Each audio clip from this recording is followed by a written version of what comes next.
When it comes to leaving a job, a bad relationship, or walking away from a project that's not working out, most of us stay way too long. So what's keeping us from quitting?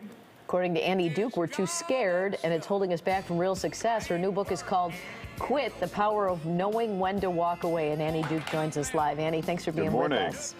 Thank you for having me. Well, I think it goes back to our parents always told us not to be quitters, right? You know, you ride it out, but how do you know what that point is, either in a relationship or in a work environment, when you know it's time to leave? That's what people can't figure out.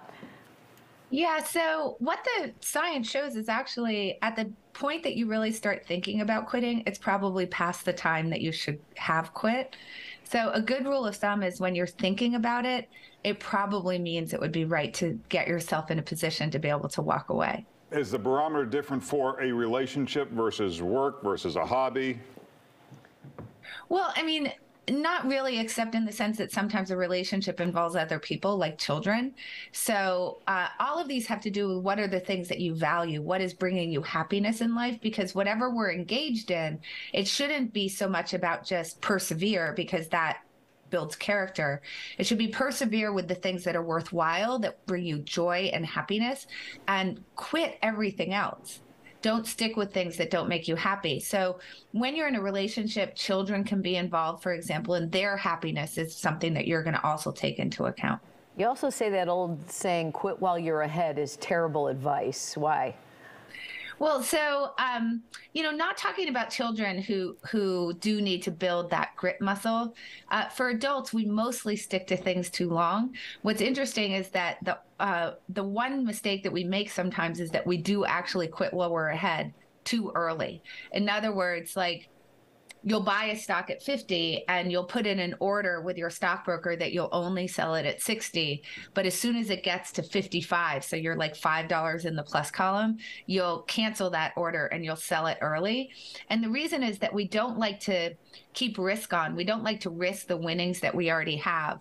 And we've all had that feeling of, we were winning 5 and then we went until 60. We were trying to go till 60 and then we lost it all back. And that's so painful for us that we'll quit even when it's still a good investment just because we're ahead. What is the strategy of monkey versus pedestals? Oh, this is one of my favorites. So it has to do with how you approach projects. So if you're trying to train a monkey to juggle flaming torches while standing on a pedestal in a town square, the thing you shouldn't do first is try to build the pedestal. The first thing you should do is try to get that monkey to juggle those flaming torches, because if you can't do that, there's really no point in building the pedestal. So like the California bullet train has been in the news first. For people who are familiar with that, trying to connect San Francisco to LA by high-speed rail, and they've spent about 15 years now building track on flat land instead of figuring out if they can blast through the two mountain ranges in a seismically active area. So what's happened is that a budget that was $33 billion is now well over $100 billion. They're already 10 years late in their projected finish, and it's because they didn't teach those monkeys to juggle first. They didn't tackle the hard part of the problem first. So I guess the idea, what's the cost of quitting too late?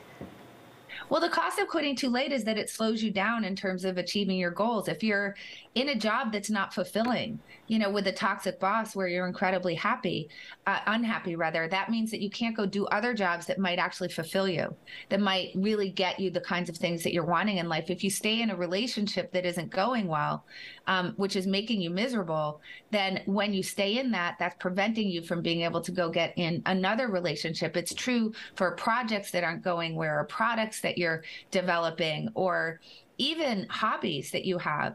The problem with sticking too long is that it stops you from going and doing other things that are going to be more worthwhile and more fulfilling. And that's the thing that we want to do. We want to sample a bunch of stuff, quit all the stuff that isn't worthwhile, so that we can spend the majority of our time in these lives that we have that are so short on the things that are worthwhile. All right, for more, check out AnnieDuke.com, and you can follow her on Twitter. Thank you. Thanks, Annie.